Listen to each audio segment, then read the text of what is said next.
Nakatakdang sumailalim po ang nasa 53 mga aspiring architects sa Ilocos Region sa magaganap po na licensure examination sa darating po na January 21 to 23. Anong kasalukuyang taon, isasagawa po ang eksaminasyon sa PRC Regional Testing Office 1 testing room sa Barangay Carmay East, Rosales, Pangasinan.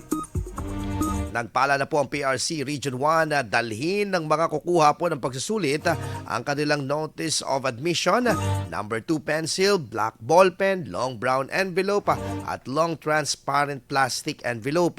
Kasama na dito ang calculator na may mga pangunahing features lamang. Dagdag ng ahensya, i-download na ang examination program 3 o 5 araw bago ang eksaminasyon upang maiwasan ang anumang aberya. IFM News. IFM News. IFM News.